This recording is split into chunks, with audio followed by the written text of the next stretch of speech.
Apa hukumnya seorang istri melarang suaminya untuk poligami?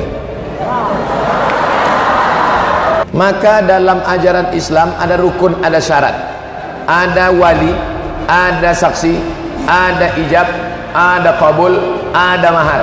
Aku nikahkan engkau dengan anakku dengan mahar seperangkat alat sholat dan kitab suci Al-Quran tunai sah. Ibu-ibu, adik-adik jangan takut, karena hak kalian sudah dijaga. Dalam undang-undang Indonesia, kompilasi hukum Islam Indonesia, laki-laki tidak boleh menikah kedua kali sebelum ada surat izin istri pertama yang ditempel materi 6.000 dengan setuju disahkan oleh hakim di pengadilan agama. Dengan ini saya yang bertanda tangan di bawah ini rela ikhlas suami saya nikah sekali lagi. Kalau dia lewat jalur hukum, yang kita khawatirkan dia lewat jalur belakang, nikah siri. Hati-hati, waspadalah. Assalamualaikum warahmatullahi wabarakatuh. Semoga Ustaz selalu dalam lindungan Allah, amin. Bagaimana cara selalu istiqomah dalam berhijrah, Pak Ustaz? Ini anak-anak muda yang baru hijrah. Kami berhijrah, Pak Ustaz. Hijrah, Pak Ustaz. Hijrah total. Besok sholat subuh jam 8. Gimana supaya istiqomah, Pak Ustaz? Yang pertama, tengok orang sakit. Balik dari sini, pergi ke rumah sakit umum Bengkalis. Kalau security nanya, mau kemana deh? Mau nengok orang sakit. Kamar berapa? Semua yang di sini mau nengok. Aku mau istiqomah. Insya Allah nengok orang sakit kalian akan istiqomah. Ustaz kok tahu? Saya selalu nengok orang sakit. Ustaz Somad, ya, habis ceramah ini kita ke rumah sakit depan An-Nur sebentar ya. Rumah sakit Ali bin Ahmad, ya. Oke. Ustaz tak makan? Saya makan sebelum ceramah. Oke, naik ke atas. Sampai di atas, dipersilakan mereka. Masuk, Ustaz. Masuk, saya tengok ICU. Saya tengok masuk, iya Pak Ustaz, yang lain di luar. Hebat mereka menghormati ilmu orang kerja di semua terjemah datuk ulama silsi ngomong sebenarnya jadi si ulama sebenarnya rupanya di dalam pula semua penyakit menular. Andai mati ya itu mah juga. Di dalam pula baru saya sadar betapa nikmatnya sehat. Ibu-ibu menyuap bina laki yang sakit. Bang, untung bapak dulu waktu sehatnya baik, maka ibu itu menyuap makannya. Coba dulu waktu sehat sombong. Sakit kalau dia juga ini. Makanya bapak waktu sedang sehatnya baik-baik lah. Baik-baik. Jadi kan aku ngakuti lah. Tapi memang ngeri sih kan Pak. Orang khawatirnya pas orang tak ada, dibersihkan.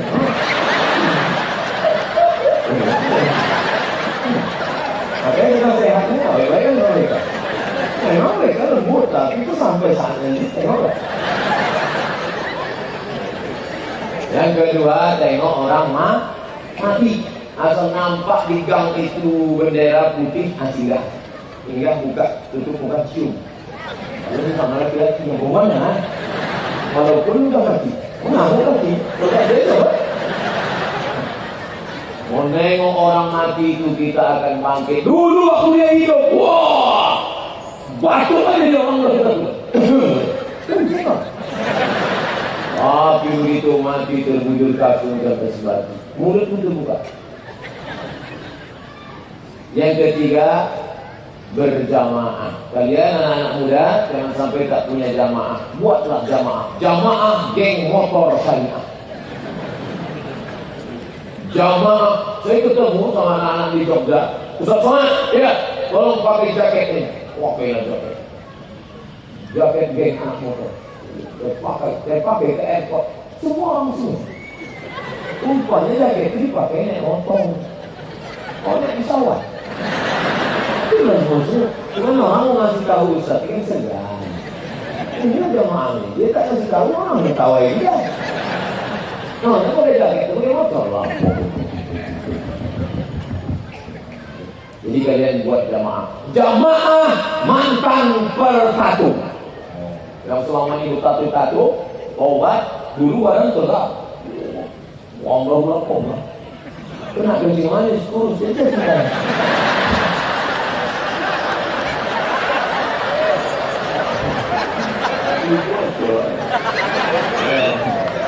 Dulu gambar burung gagak yang sedang pugak. Burung puyuh memang. Persatuan mantan preman bertatu. Jadi dengan berjamaah itu kalian buat sebuah komunitas. Tiba-tiba ada satu anggotanya tak bertatu. Kok tak perlu kemana? Tak ada. Kok bisa ikut ini? Ada saya. Dulu mau ikut kanu-kanu tak ada. Assalamualaikum Ustaz. Waalaikumsalam. Saya hamba Allah. Alhamdulillah. Jangan jadi hamba setan.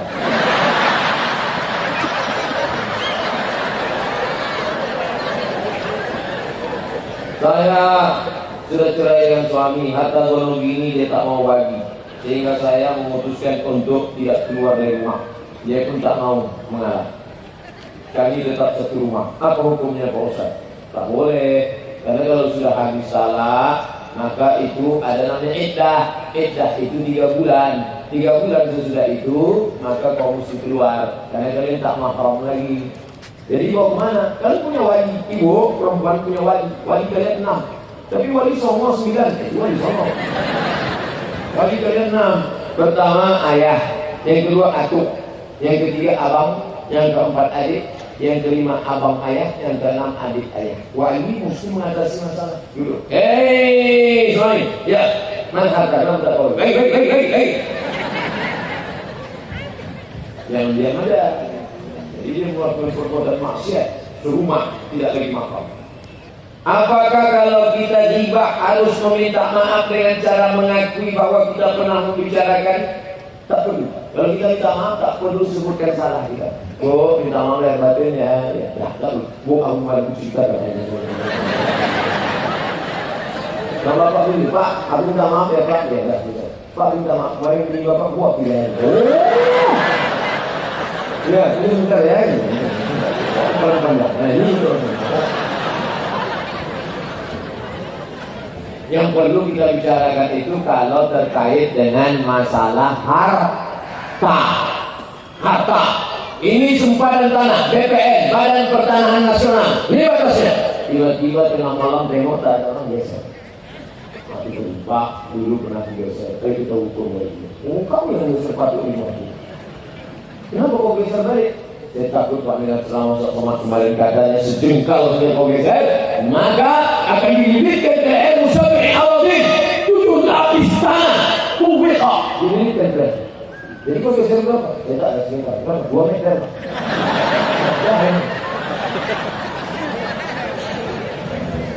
Wa mayaghlul, siapa yang curang, ya'ti ma walla yawmal qiyamah.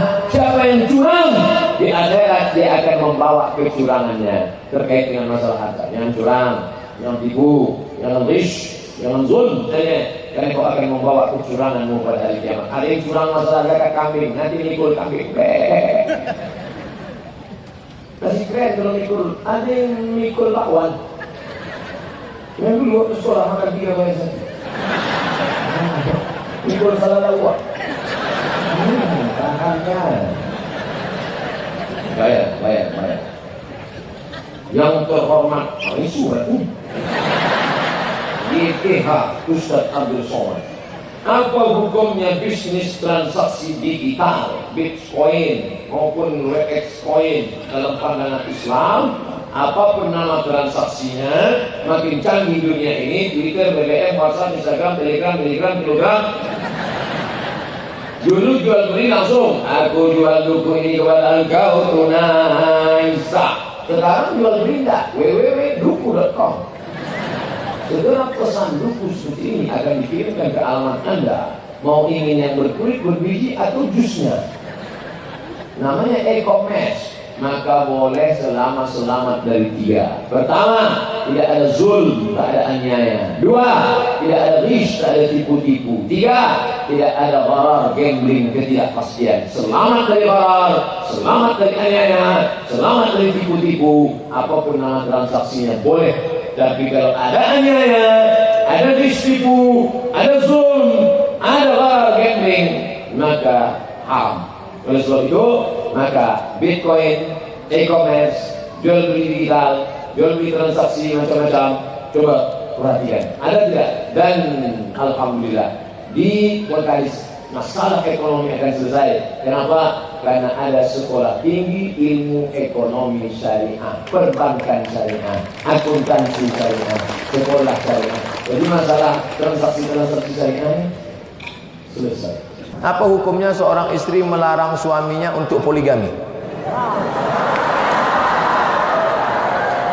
Ini bagian dari peradaban juga.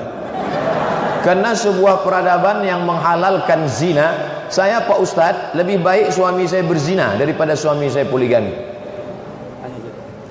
Maka dalam ajaran Islam ada rukun, ada syarat, ada wali, ada saksi, ada ijab, ada qabul, ada mahar. Aku nikahkan engkau dengan anakku dengan mahar seperangkat alat salat dan kitab suci Al-Quran tunai sah. Tidak ada disyaratkan izin dari istri pertama. Tapi bagi kami yang PNS ini tak bisa. Tentu ada surat izin atasan. Saya dosen, mau poligami. Tentu saya menghadap ke rektor. Assalamualaikum Pak Rektor, ya tolong setujui saya mau nambah. Kata rektor, aku aja tak bisa, apa kau? Oleh sebab itu maka diatur namanya, adik-adik beli tipis KHI, kompilasi hukum Islam Indonesia. Ibu-ibu, adik-adik jangan takut, karena hak kalian sudah dijaga. Dalam undang-undang Indonesia, kompilasi hukum Islam Indonesia, laki-laki tidak boleh menikah kedua kali sebelum ada surat izin istri pertama yang ditempel materi 6.000 dengan setuju disahkan oleh hakim di pengadilan agama. Dengan ini saya yang bertanda tangan di bawah ini rela ikhlas suami saya nikah sekali lagi. Aduh bisa, jangan takut.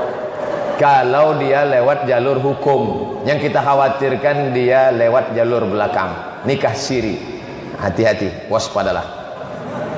Saya ingin tanya, akhir ini sangat ramai membicarakan tentang khilafah, media ataupun TV. Apa khilafah itu? Apakah berbahaya? Khilafah adalah sistem pemerintahan Islam. Setelah Nabi meninggal digantikan oleh Khalifah Abu Bakar Siddiq. Meninggal 2 tahun Abu Bakar, naik Khalifah Umar bin Khattab. Khalifah artinya pengganti, maka Abu Bakar dipanggil Khalifatu Rasulillah. Setelah Abu Bakar meninggal, penggantinya Umar, Khalifati Rasulillah. Terlalu panjang, maka disingkat menjadi Amirul Mukminin. Maka dalam hadis riwayat Ahmad bin Hanbal dikatakan dunia ini 5 masa. Yang pertama Khilafatun Nubuwah, Nabi 10 tahun. Yang kedua ala minhajin nubuwah khulafa rasyidin 30 tahun. Abu Bakar, Umar, Utsman, Ali 30 tahun. Yang ketiga Al-Khulafaul Aq, khalifah yang menggigit Bani Umayyah, Bani Abbasiyah sampai runtuhnya Turki Utsmani 1924 di tangan Mustafa Kemal Ataturk. Yang kelima khulafa yang zalim, pemimpin-pemimpin aniaya. Yang kelima terakhir adalah Al-Khilafah ala minhajin nubuwah. Ini yang disebut oleh yang punya sistem kita tapi yang mengamalkan orang Yahudi, big state, Israelian great, negara Israel besar. Coba tengok bendera Israel, ada warna biru di atas, ada warna biru di bawah, ada bintang segi 6 di tengah. Bintang segi 6 di tengah itu camp lambang David. David adalah Daud, anak King Solomon. Solomon adalah Sulaiman. Sampai ke Yogyakarta jadi Sulaiman. Garis atas itu sungai Nil, Afrika Utara. Garis bawah biru adalah sungai Efrat. Mereka ingin membuat negara big state, Israelian great, negara Israel raya. Nah, ini impian mereka. Sedangkan Islam juga akan terwujud di akhir zaman, begitu kata hadis Imam Ahmad bin Hanbal dalam kitabnya Al-Musnad. Walaupun hadis ini dipermasalahkan karena ada yang mengatakan hadis ini dhaif, yang selain mengatakan hadis ini naik derajatnya menjadi hasan. Karena kalau hadis itu dhaif bisa naik derajatnya menjadi hasan li ghairih karena banyak riwayatnya. Itu dikaji di Usuluddin Ulumul Hadis. Bagaimana hukum angkat tangan ketika berdoa pada saat khutbah kedua? Allahumma ighfir lil muslimina wal muslimat, amin. Ketika Nabi sedang khutbah, datang orang Arab Badui. Ya Muhammad, orang Arab Badui tak ada sopan santun, tata krama. Ya Muhammad, ya halakatil amwal, kebun saya sudah kering karena tak ada hujan, onta saya mati tak bisa minum karena tak ada hujan. Nabi langsung mengangkat tangannya, lalu kemudian dia katakan aghithna, aghithna, aghithna, turunkan hujan, turunkan hujan, turunkan hujan. Begitu selesai sholat Jumat, basah pasir Madinah karena hujan turun. Inilah dalil orang yang mengangkat tangan ketika sedang khutbah Jumat.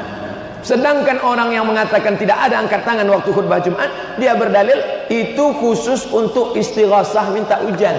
Ini perbedaan antara dalil am dengan dalil khas. Saya pribadi tak mau terjebak pada khilafiyah. Saya selalu metode saya, itu yang kami pelajari di Azhar, sebutkan dua-duanya pilihan. Kalau ada khotib mengangkat tangan, ya tak masalah. Kalau ada khotib berdoa begini saja, ya tak masalah. Kalau ada berdoa khotib mengangkat tangan, tunjuk Allahumma ansuril, itu pun ada dalilnya. Yang tak ada itu dibuatnya tidak-tidak. Selfie dia, Allah maufil muslimin wal muslimin. Nah, itu baru dia mengada-ngada ibadah, tak boleh.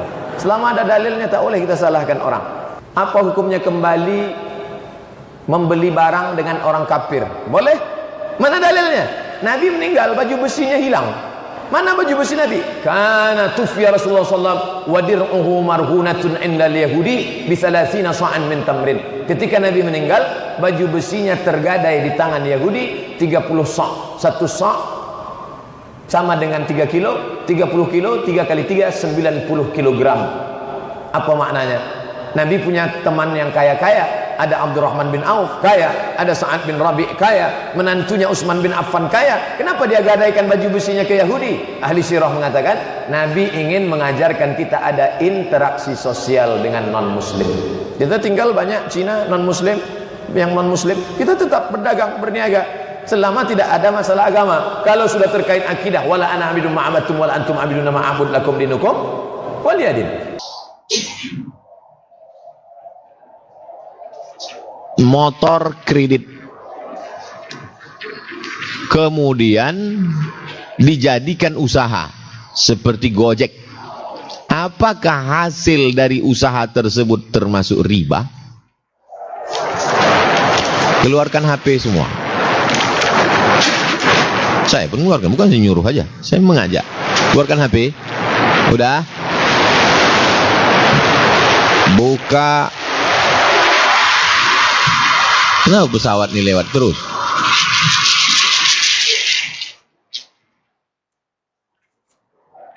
Buka HP, tulis di Google itu Somad Morocco, sambung MOROCCO, SOMAD MOROCCO. Udah? Spasi kredit. Udah? Klik yang paling atas, Somad Morocco Blogspot kredit. Udah? Nah, saya minta jamaah satu membaca. Mana mikrofon gue?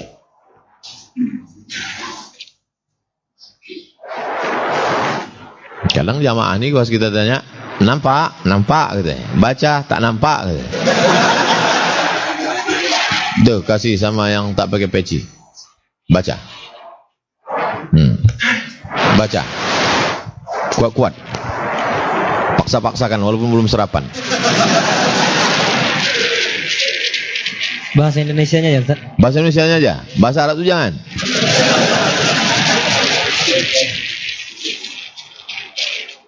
Bismillahirrahmanirrahim. Kredit jual beli dengan jangka waktu diterjemahkan oleh Profesor Dr. Haji Abdul Somad. Tak ada profesor situ. Yang baru, Ustaz.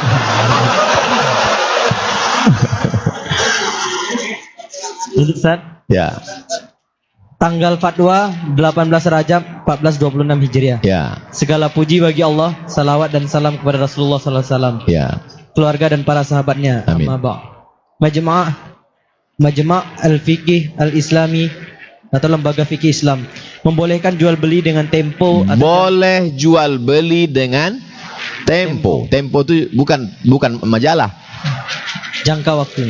Jangka waktu. Oke, kredit. Terus memperbolehkan jual beli dengan tempo atau jangka waktu atau kredit pada konferensi yang ke-6 yang dilaksanakan di Jeddah pada tanggal 17 Sya'ban 1410 Hijriah bertepatan dengan 14 Maret 1990 Masehi.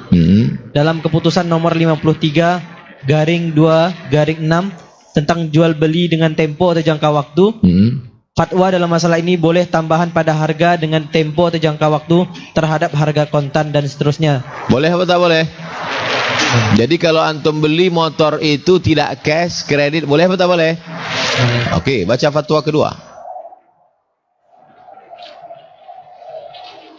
Pertanyaan nomor 74. Pertanyaan nomor 74. Mobil-mobil yang dijual dengan cara kredit, jika saya beli maka harganya bertambah. Jika harga kontan 15.000 rial, maka dijual dengan harga lebih dari itu ketika dijual dengan cara kredit. Apakah ini riba? Jawaban, jual beli kredit itu tidak ada keberatan di dalamnya. Artinya boleh. Jika waktu dan tambahannya diketahui. Jika waktu dan tambahannya diketahui. Waktunya maksudnya apa? Lunas sampai 2022. Tambahannya berapa? Tambahannya 20.000 rial. Kalau diketahui, boleh. Lanjut. Karena penjual dan pembeli sama-sama mendapat manfaat. Penjual mendapat manfaat tambahan harga dan pembeli mendapat manfaat tempo atau jangka waktu. Ya. Disebutkan dalam Sahih Al-Bukhari dan Muslim bahwa barirah dijual oleh Barirah dijual. Barirah itu bukan mobil. Orang. Waktu itu boleh menjual orang, hamba sahaya. Barirah dijual oleh tuannya, terus dengan cara kredit selama 9 tahun. 1 tahunnya 40 dirham. Ini menunjukkan bolehnya jual beli kredit karena tidak ada unsur boror atau tidak pasti di dalamnya. Juga tidak ada riba dan jahalah atau tidak jelas. Maka boleh sama seperti jual beli lainnya. Jika barang yang dijual itu hak milik si penjual dan berada dalam kekuasaannya saat transaksi jual beli berlangsung. Fatwa siapa ini? Fatwa Fatwa bin Bas. Bin Bas membolehkan kredit. Yang melarang kredit di Indonesia ngaku murid bin Bas. Paham kenapa fatwa itu yang saya ambil? Paham? Paham. Nyambung. Di mana letaknya kredit itu menjadi haram? Di sini letak haramnya, di sini letak halalnya. Saya mau beli motor. Jelas? Saya mau beli motor. Datanglah saya ke tukang jual motor. Hai Pak Motor, saya mau beli motor, tapi duit saya cuma 2 juta. Harga motor ini 20 juta. Mau orang tukang jual motor tuh menjual motornya ke saya dengan cara kredit? Tak mau. Pasti dia telepon pihak ketiga. Itulah yang disebut dengan penyedia keuangan. Disitulah letak ribanya. Karena sesungguhnya saya bukan mencicil motor, tapi mencicil uang. Uang dengan uang riba. Lalu bagaimana cara menghalalkannya nih Pak Ustadz? Saya datang ke bank syariah. Assalamualaikum bank syariah. Waalaikumsalam. Saya mau minjam uang. Kata orang bank syariah, uang dengan uang riba, haram. Bapak mau beli apa? Saya mau beli motor. Waktu itu saya pakai masker, dia belum kenal dia. Saya mau beli motor. Begitu saya buka, Ustadz kata dia. Saya mau beli motor. Berapa motornya? 20 juta. Maka bank syariah membeli motor itu. Assalamualaikum dialer. Selamat pagi. Jadi kan tak mau pakai salam kan. Selamat pagi gitu dia. Kami mau beli motor itu. Datanglah bank syariah membeli motor itu. Lalu kemudian motor itu dijual oleh bank syariah secara cicil ke saya. Maka akad saya uang dengan uang atau uang dengan barang? Jelas? Bisa membedakan mana konvensional dengan syariah? Belilah melalui Bank Riau Kepri Syariah. BNI Syariah, BSM Syariah, BRI Syariah, Bank Syariah, mengatasi masalah tanpa masalah. Pegadaian Syariah. Lah capek kita mengiklankannya, mengendorse. Tak ada saya dapat keuntungan seperak pun. Tidak ada, tak ada endorse. Endorse itu tak ada yang beda. Bagaimana menyikapi orang tua yang khawatir kepada saya yang sering ikut kajian? Khawatir pula orang tuanya dia ikut pengajian. Khawatir saya berubah, apalagi kalau sudah lihat celana saya di atas mata kaki. Padahal tujuan saya untuk menghindari najis yang kena celana saya nanti. Dan saya sudah putar video Ustaz, tapi mereka masih khawatir. Oh, udah saya putar dari putarnya video saya tentang celana di atas mata kaki, tapi orang tuanya masih khawatir. Bawa besok subuh biar kita ruqyah.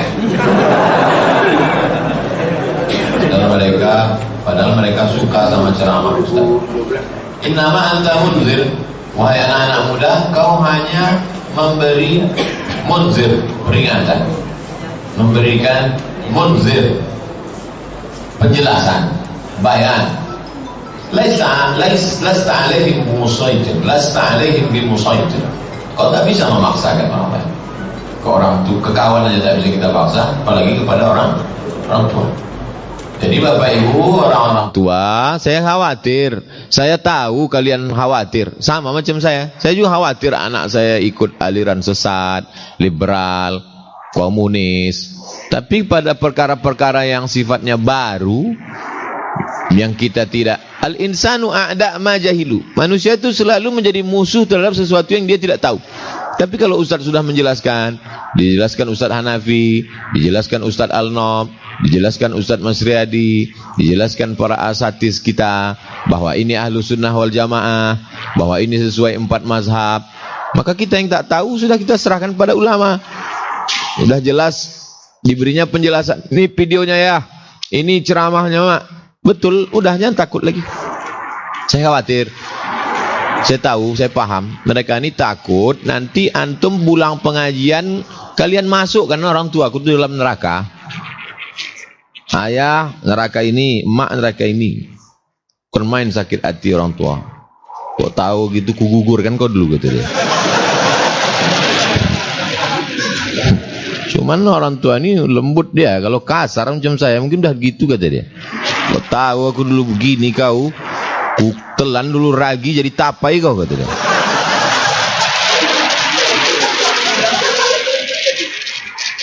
Sudah dilahirkannya kau meregang nyawa, disusukannya kau 2 tahun, bukan kau belikan dia makanan, bukan kau senangkan hatinya, kau masukkan pula dia ke neraka. Kemana mak? Wirid Yasin, bid'ah, masuk neraka mak. Kemana mak? Tahlil, bid'ah, masuk neraka mak. Kemana mak? Maulid, bid'ah, masuk neraka. Astagfirullahaladzim. Pahami baik-baik. Tanya ustaz-ustaz. Kalau kalian tak percaya sama saya, tanya sama ustaz lain. Assalamualaikum warahmatullahi wabarakatuh. Waalaikumsalam. Saya mendengar kajian Ustaz Adi Hidayat di Spotify. Ketika Ustaz menyampaikan kajian, saya berhayal kalau sayalah yang menyampaikan kajian tersebut. Apakah boleh itu Pak Ustaz? La hasada illa fisnataini. Tak boleh hasad kecuali 2 perkara. Yang pertama, rajulun atahu Allahu ilman. Orang yang diberi Allah Subhanahu wa taala ilmu. Dalam riwayat lain Qur'anan, hafal Quran macam Ustaz Adi Hidayat. Alim dia. Lalu kemudian ingin macam dia. Itu boleh hasad. Yang kedua, rajulun atahu Allahu malan fasallatahu ala halakatihi. Orang yang dikasih Allah harta, lalu hartanya itu habis dibangunkannya masjid. Saya ketemu dengan orang, Ustaz doakan saya tanah saya ini laku. Untuk apa Pak Haji? Saya rencana mau membangun 99 masjid. Lalu kemudian ada anak muda ini yang ingin macam itu. Maka itu pun boleh hasad. Sebetulnya di situ bukan hasad, kata ulama, bukan hasad namanya, ghibthah. Kalau hasad itu konotasinya negatif. Ada ustaz hebat, aku mau macam dia. Terus gimana biar supaya ustaz cepat mati? Nah, itu namanya hasad. Tapi kalau ghibthah itu positif. Kalau hasad negatif. Kalau positif namanya ghibthah. Ingin macam dia. Ingin dia macam Ustaz Adi Hidayat. Bagus. Tak ingin pula dia macam saya. Nah, Ustaz Hidayat. Ustaz Hidayat itu Ustaz kita. Ahlus Sunnah wal Jamaah. Jadi antum boleh berangan-angan bercita. Ustaz Somad dulu ingin seperti siapa? Jadi saya pergilah ke Jakarta. Pelatihan 1998 mau ke Mesir. Sholat Jumat lah saya di Masjid Istiqlal. Waktu itu khotibnya Dr. Muslim Nasution, Ketua Al-Jamiatul Wasliyah. S1, S2, S3-nya di Ummul Qura Makkah. khotiblah dia, dibawanya kertas kecil aja ke atas Istiqlal. Waktu dia saya menengok tuh, dalam hati saya, aku nanti ingin khutbah macam Dr. Muslim Nasution. Karena dia nengok kecil. Sedangkan di tempat lain macam baca koran, no. Oh, ini ada itu buka pula lagi pada. Pernah saya sholat Jumat, berbisik orang di sebelah, baca koran. Nah, jadi kita kan biasa di kampung gitu. Jadi tiba-tiba menengok di Jakarta, bisa pula khotib tuh kecil aja kertasnya. Nah, jadi saya dalam hati, aku ya Allah, jadikanlah aku ustaz, bisa aku khutbah pakai kertas kecil aja menjadilah. Kita kalau takut salah pakai kertas. Jadi boleh antum mau jadi siapa. Ada juga ustaz terkenal, hebat. Jadi waktu keluar dari Masjidil Haram, nampak saya lah dia di lobi hotel, dia sedang berdiri. Saya dekati, kita kan senang betul. Dulu kita kejar-kejar dia naik helikopter kan. Gitu, saya dekati. Assalamualaikum Ustaz. Oh, saya cium tangan. Cuek aja dia. Tak ditengok, hidungnya pun tak menyahut. Wah, dalam hati saya, aku nanti kalau jadi Ustaz takkan kuat macam ini. Nah, itulah makanya saya kemana-mana asal diajak orang foto.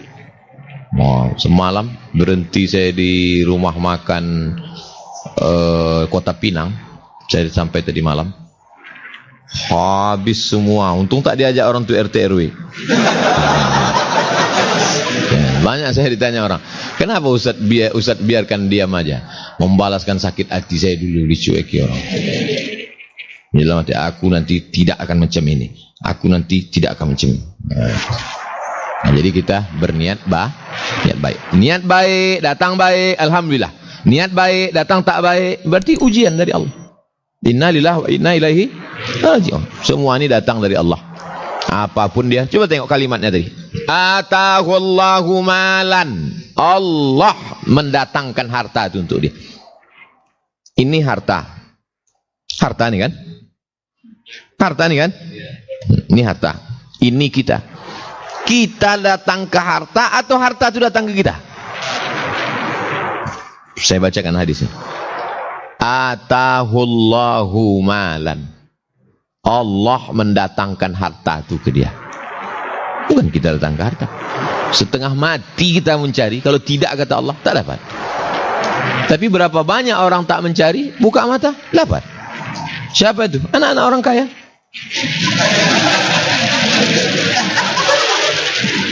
Nah, udah. Dapat.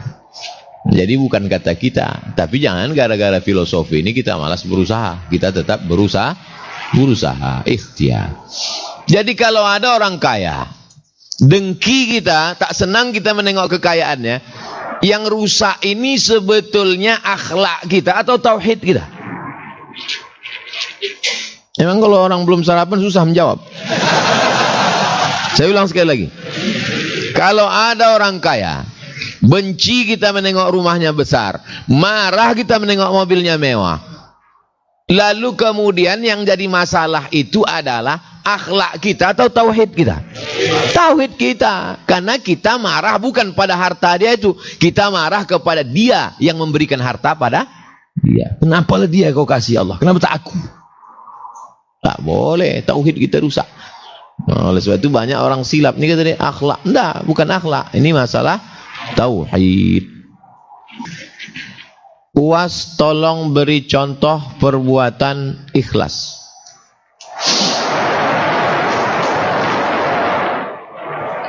Antum pergi ke kampung, terserahlah entah kampung siapa. Antum cari di kampung itu warung. Sampai di warung tu antum jumpai yang punya warung. Assalamualaikum Pak Warung. Waalaikumsalam. Kalau punya kucing Abu Hurairah, kalau punya warung Abu Warung. Assalamualaikum Pak Abu Warung. Waalaikumsalam. Siapa orang di kampung ini yang paling banyak utangnya sampai malu keluar rumah? Dibukakannya lah catatan. Ini Pak. Ada yang lebih panjang dari ini lagi? inilah orang sampai malu keluar rumah.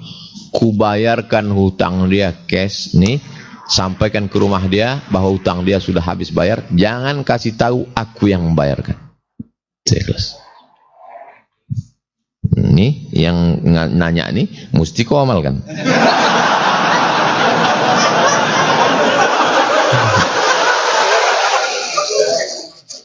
Cari kampung, udah amalkan.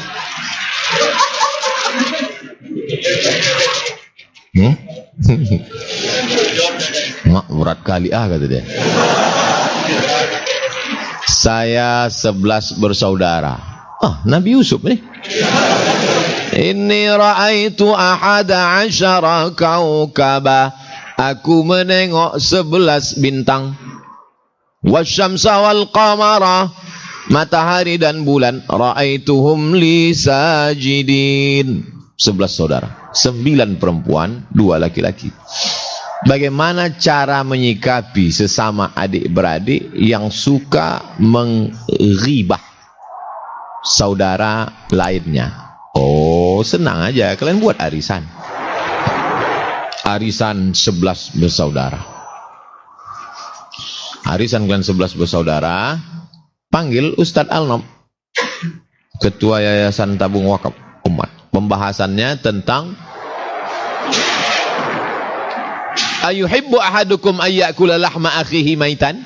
Maukah kamu memakan bangkai saudaramu? Maitan, bangkai. Isu bakso bangkai tikus. Berapa lama orang tak makan bakso? Ayo makan bakso, Beb. Enggak lah, bakso tikus gitu deh. Tapi mau makan bangkai tiap hari. Bangkai saudara, bangkai mayat. Siapa itu? Orang yang ribah. Jadi kalau ada orang mengribah, langsung dia. Nampak ribah. Aduh, aku pindah dulu ke sana. Kenapa? Kok enggak senang ya dengan ribah nih? Enggak, di sana lebih hot lagi gitu. Tempat kau ini cuma cerita aja, di sana ada videonya lagi gitu.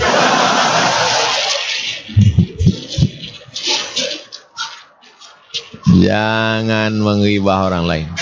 Kita hanya boleh menceritakan aib orang lain. 1, waktu jadi saksi di pengadilan. Benarkah seorang ini pernah melakukan perbuatan ini? Saya sebetulnya bisa menjawab Pak Hakim. Kenapa tak kau jawab? Saya takut ini ribah Pak Hakim. Gimana aku memutuskan perkara? Maka saksi boleh menyebutkan aib. Yang kedua, menanyakan fatwa ke Ustaz. Ustaz Somad, saya mau nanya tentang suami saya ini Pak Ustaz. Gimana dia? Itulah saya takut berdosa Pak Ustaz, ribah. Gimana aku menjawab? Yang ketiga, liibtalil batil wa ihqaqil haq wa ibtalil batil. Menunjukkan kebatilan orang. Itu boleh. Makanya dalam ilmu hadis namanya ada ilmu al-jarhi wa ta'dil, untuk menunjukkan fulan dhaif, fulan fasik, fulan mubtadi', fulan dhalun mudil. Ini orang sesat. Fulan, datang orang bertanya ke saya, Ustaz gimana ini caleg nih Pak Ustaz? Jangan kau pilih, itu sakau dia tuh. Nah, boleh, karena kalau sampai dia duitnya banyak, bayar orang, duduk dia. Itu boleh. Li'ibtalil batil, untuk membatilkan yang batil. Lebih daripada itu tak boleh. Ngasih tahu orang, menyelamatkan orang boleh. Tapi sekali. Ini tiap hari. Ini bukan ribah ya. Ini sekedar untuk apa? Tiap hari begitu. Mohon penjelasan masa iddah bagi wanita. Apa yang tidak boleh? Wal mutallaqatu yatarabbasna bi anfusihinna salasata quru. Perempuan yang kena talak maka dia menunggu 3 kali suci, 3 bulan. Walladzina yutawaffawna minkum wa yadharuna azwajan yatarabbasna bi anfusihinna 4 ashhurin wa 'ashra. Kalau suaminya meninggal maka dia menunggu 4 bulan 10 hari. Iddah yang ketiga, hatta tada'na hamlahun, sampai anaknya lahir. Iddah ada 3 bulan, 4 bulan 10 hari bagi yang mati, lahir anak bagi yang hamil. Lahir anak habis nifas baru boleh. Apa yang dia lakukan selama itu? Dia tidak boleh menerima pinangan-pinangan segala macam, tidak boleh. Tapi walinya, maka walinya. Sekarang banyak perempuan yang tak punya wali. Fasultan waliyun man la waliyalaha. Sultan menjadi wali bagi perempuan yang tak punya wali. Riau ini dulu siapa yang menjadi wali? Wali itu artinya pelindung. Siapa menjadi wali, pelindung bagi perempuan-perempuan ini? Ayah, atuk, abang, adik laki-laki, abang ayah, adik ayah. Kalau tak ada, siapa yang melindungi dia? Jangan kau keluar rumah, jangan kau begini, jangan kau dekat dengan laki-laki, jangan kau membuka aurat, jangan kau berdua-dua dengan laki-laki tak mahram. Kalau tak ada 6 wali ini siapa? Sultan, Sultan Syarif Qasim. Tapi karena kita tak ada sultan lagi, 1946 kita bergabung dengan Negara Kesatuan Republik Indonesia, maka sultan kita adalah Kementerian Agama. Kementerian Agama tak sanggup mengurus sampai ke bawah, maka ujung tombak di kecamatan adalah KUA. Itu makanya tak ada kepala KUA itu perempuan. Karena dia akan menjadi sultan, dia akan menjadi wali. Jadi sebetulnya negara Republik Indonesia ini berdasarkan nilai-nilai Islam. Salah satunya itu Kementerian Agama. Kalau Kementerian Agama itu bubar, maka tak ada wali. Wali pelindung. Nah, jadi perempuan-perempuan ini dilindungi oleh walinya. Jadi wali itu bukan cuma diundang waktu acara akad nikah. Wali itu dari segala aspek, termasuklah pada saat iddah yang 3 jenis tadi. Nah, jadi yang perempuan dalam iddah supaya menjaga-jaga, dan bagi laki-laki penting. Walaupun pertanyaannya untuk perempuan, tapi laki-laki sebagai wali. Wallahu a'lam. Bagaimana pandangan Ustadz terkait kami yang bekerja di BI? Banyak yang bilang kerja di bank ini riba. Tadi kan udah syariah. Sedangkan tugas diantaranya menjaga nilai rupiah, mengatur peredaran uang, menjaga inflasi.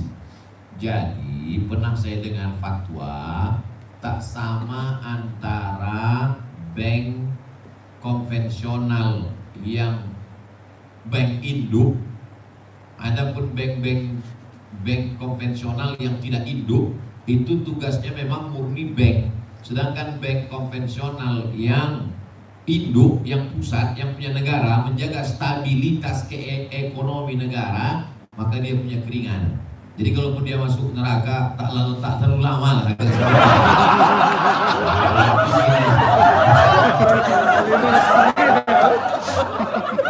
Sama. Tugas dia di situ tidak murni pada riba, menjaga stabilitas ekonomi, menjaga dan lain sebagainya. Harus dipahami. Itu salah satu fatwa ulama itu menjelaskan tentang itu. Beda kalau konvensional yang bukan induk, bukan punya negara, maka dia mesti beralih ke konvensional, mesti beralih ke syariah. Saya pun kalau ceramah itu hampir tak pernah saya ceramah di bank konvensional. Saya tanya, mana nih konvensional apa syariah? Syariah konvensional batal. Bagaimana pendapat Ustadz dengan diberlakukannya bank syariah Indonesia di Aceh? Sudah syariahkah secara Islam menuju syariah? Assalamualaikum warahmatullahi wabarakatuh. Waalaikumsalam. Katanya Ustadz di Aceh ya, menuju Aceh. Katanya Ustadz di Langsa ya, menuju Langsa. Sekarang baru sampai Lok Sumawe. Jadi jangan sampai umat ini dikacaukan, dibingungkan. Tidak syariahnya, bank syariah. Terus kami mau kemana? Mau nyimpan duit di balik bantal? Gimana nyimpan duit di balik bantal? Duitnya lebih besar daripada bantal. Ini menuju. Tapi itulah pula hebatnya BI. Dibuat aja tas sebesar itu. Kuat lah. Jadi bank syariah ini sedang menuju proses pure, original, murni syariah. Mungkin ketika Abdul Somad mati meninggal dunia, ketika kami Dr. Daman Hur meninggal dunia, ini belum selesai, tapi paling tidak berada dalam proses. Dan BI membantu proses itu sebagai negara. Makanya yang dulu bank konvensional boleh membuka divisi syariah selama 16 tahun. Kalau selama 16 tahun dia gagal, maka tutup, berarti gagal. Akhirnya Bank Syariah Mandiri, BNI Syariah membuka dan berhasil. Akhirnya BNI Syariah itu tidak lagi menginduk kepada BNI konvensional. Dia berdiri sendiri, hanya saja namanya pakai BNI. Akhirnya sekarang digabungkan menjadi satu, BNI Syariah, Bank Syariah Mandiri, BRI Syariah menjadi Bank Syariah Indonesia. Itu salah satu mau membuat independensi Bank Syariah. Maka kita sebagai seorang muslim, sholatnya sudah sesuai ajaran Islam, puasanya sudah, tapi kemudian ekonominya belum. Maka BI membantu itu, bukan BI menghalang-halangi. Kalau BI menghalangi, kita akan terwujud itu Bank Syariah sampai hari ini. Jangan sampai kita pula yang menghalangi proses itu. Jadi ketika saya ditanya nanti di akhirat, hai Abdul Somad, sudah kau sampaikan itu? Udah ya Allah. Maka di mana-mana. Saya ingin tanya, apa dalil bahwasanya Nabi Muhammad bertemu dengan Allah secara langsung saat Isra Mi'raj? Tidak ada dalil bahwa Nabi SAW jumpa Allah. Dianggapnya Nabi Muhammad itu melamar kerja. Lalu pas Isra Mi'raj itu berdialog, dijumpainya Allah di atas. Sejak kapan pula kau tahu Allah di atas? Allazi ayyanal aina la yuqalu aillahu aina. Sebelum tempat ruang waktu itu ada, dia sudah ada. Maka dia tidak bisa dihukumi dengan tempat.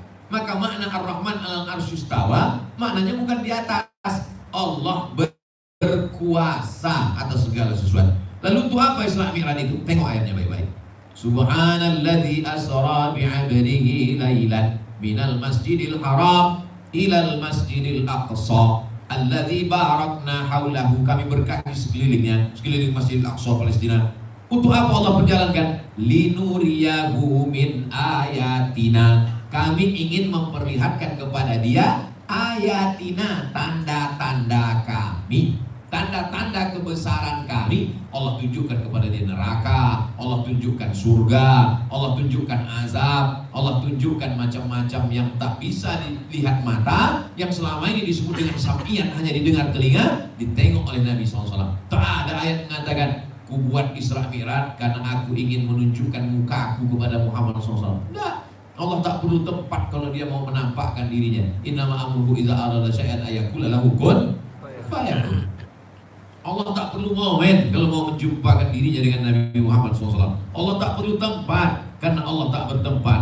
Allah maujud bila makan, bukan Allah fi kulli makan. Ini pun jangan sampai kita terjebak pada tuduhan. Jangan kau ikut ceramah Somad itu. Somad mengatakan Allah di semua tempat. Dah. Wa huwa ma'akum ainama kuntum. Dia bersama kamu dimanapun kamu berada. Idza sa'alaka ibadi anni. Kalau hambaku bertanya kepadamu tentang aku, apa kau katakan? Fa inni qarib. Aku dekat. Uji da'watad da'i. Aku bisa menjawab segala doa-doanya. Kalau dia panggil, aku bisa menyahut saking dekatnya. Maka diungkapkan oleh orang Nusantara dalam sebuah kalimat tentang hubungan kita dengan Allah. Jauh tak berjarak, dekat tak bersentuh. Dekat dengan Allah tak bersentuh, jauh tak berjarak. Itulah Allah Subhanahu wa ta'ala. Diungkapkan dalam lagu. Aku jauh, engkau jauh, aku dekat, engkau dekat. Potongan dari lagu Bimbo. Ketika kita beribadah, banyak berzikir, banyak bersedekah, dekat dengan Allah. Ketika kita sakau, buat maksiat, berzina, maka jauh dari Allah. Maka kalau mau dekat dengan Allah, memperbanyak ibadah kepada Allah. Wa ana ma'ahu idza dzakarani. Aku bersama dengan dia ketika dia berzikir dengan aku. Maka banyak-banyak ibadah. Ibadah itu ada 3. Pertama ibadah badan, sholat. Yang kedua ibadah harta, zakat, infak, sedekah. Yang ketiga ibadah hati, ridha, tawakal, qanaah, sabar. Itu ibadah hati. 3 ibadah ini mesti kita laksanakan. Hari ini 3 ibadah itu terlaksana. Ibadah badan, telinga mendengar ceramah. Ibadah harta, gamis. Apa kepanjangan gamis ini Pak Kepala? Infak dan sedekah. Gerakan otomasi zakat, infak, sedekah, gamis. Mari support program gamis. Semoga kita mendapat keberkahan hidup dunia akhirat. Rezeki melimpah, hati tenang, diberikan kehidupan yang baik. Yang mau support, diberikan Allah kelimpahan. Yang tidak mensupport program ini, kalian tengok aja lah nanti. Biasanya ibu-ibu itu kan ada arisan, Ustaz. Bagaimana dengan pengadaan arisan dihubungkan dengan mempererat silaturahim, misalnya di lingkungan tempat tinggal? Hukum arisan itu akadnya hutang. Misalnya kami buat arisan nih, Pak Danren 10 juta, Pak Kepala 10 juta, saya 10 juta, kalau Ustaz sama 10 juta juga. Lalu kemudian Ketua IKAT 10 juta, Pak DPD 10 juta. Berkumpullah kami 10 orang. Lalu kemudian digoncang nama. Lalu kemudian ketika nama pertama keluar, berarti dia menarik 100 juta. Kebetulan begitu keluar, digoncang, keluar nama Abdul Somad 100 juta. Kok Abdul Somad keluar? Itu serah saya lah, saya menggoncang. Maka sebetulnya akad saya waktu itu adalah akadnya hutang. Waktu itu saya hutang 90 sebetulnya. Maka kalau ditanya, orang yang ikut arisan itu apa akadnya? Hutang. Boleh, boleh. Cuman sebelum ikut arisan yakinkan jantung kau sehat. Banyak orang tak sehat, begitu goncang nama orang lain kumat mati. Duit tak dapat iuran sudah. Jadi akad arisan itu hutang. Yang tidak boleh arisan itu adalah, ini penting juga ibu-ibu, arisan yang tak jelas pesertanya. Pesertanya tak jelas, orangnya tak jelas, tiba-tiba datang ke rumah kita mengatakan mau kau ikut arisan, nanti menariknya 100 juta. Pesertanya siapa? Tak usah kau tahu, yang penting ikut aja, nanti kau dapatnya 90. Itu sesungguhnya bukan arisan, tapi rentenir berkedok arisan. Jadi selama tahu orangnya, dan kalau arisan itu hanya fokus pada arisan dan silaturahim aja. Ini kadang arisannya paling menarik 50.000, tapi ribahnya setengah jam. Habis pahala.